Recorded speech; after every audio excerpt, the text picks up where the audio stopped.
السلام علیکم ورحمۃ اللہ وبرکاتہ۔ نحمدہ ونصلی علی رسولہ الکریم، اما بعد۔ میری عزیز ماں اور بہنوں، سامعین کرام،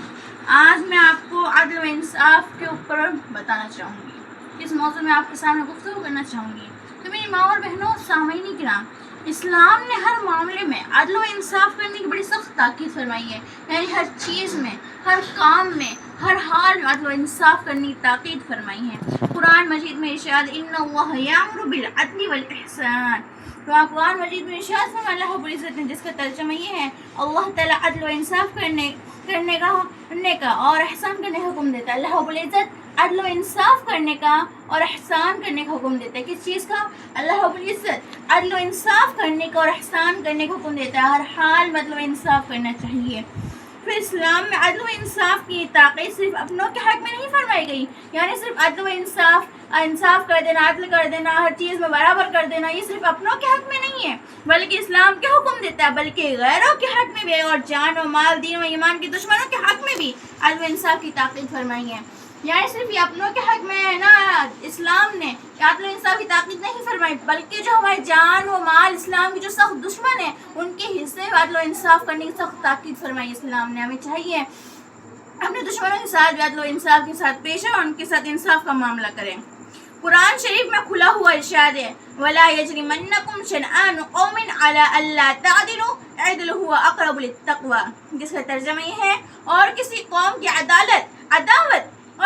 کی عداوت تم کو اس گناہ پر آمادہ نہ کر دے کہ تم اس کے ساتھ انصاف نہ کرو، تم ہر حال میں ہر ایک کے ساتھ انصاف کرو، تقوی کی شان کی یہی زیادہ مناسب ہے۔ یعنی کسی قوم کی عداوت، یعنی کسی قوم کی دشمنی، عداوت یعنی دشمنی تم کو اس چیز پہ نہ ابھارے، یعنی نہ آمادہ کر دے کہ تم اس کے ساتھ انصاف نہ کرو، بلکہ ان کے ساتھ ہر حال میں تم انصاف کرو، اور تقوی کی شان میں یہی مناسب ہے، یعنی تقوی کی یہی شان ہے کہ تم لوگوں کے ساتھ انصاف کرو، چاہے کتنا سخت دشمن ہو تمہارا، مگر اس کے ساتھ ہر حال میں ہر وقت انصاف اور عدل کے ساتھ پیش آؤ۔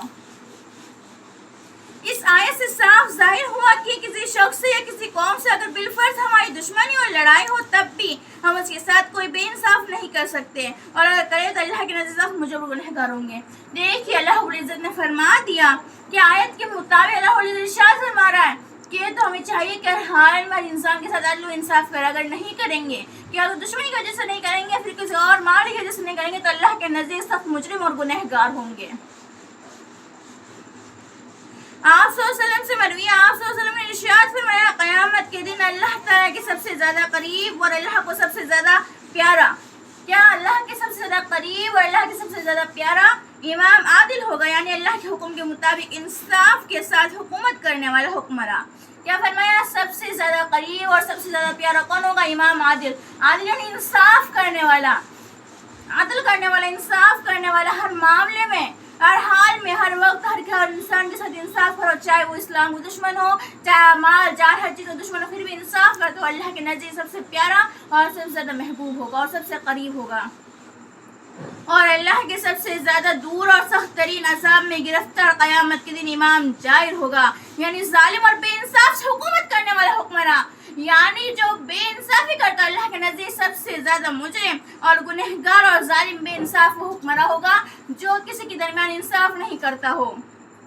ایک دوسری حدیث میں آپ صلی اللہ علیہ وسلم نے ایک دن صحابہ سے فرمایا، یعنی حدیث میں آیا کہ ایک مرتبہ آپ صلی اللہ علیہ وسلم نے صحابہ رضی اللہ تعالیٰ عنہ سے فرمایا تم جانتے ہو قیامت دن اللہ کے سائے رحمت میں کون لوگ سب سے پہلے آئیں گے؟ یعنی فرمایا کہ تمہیں معلوم ہے، صحابہ سے پوچھ رہے اللہ آپ صلی اللہ علیہ وسلم کہ تمہیں معلوم ہے اللہ کے نزدیک سب سے پہلے قیامت میں سائے کی رحمت میں کون لوگ آئیں گے؟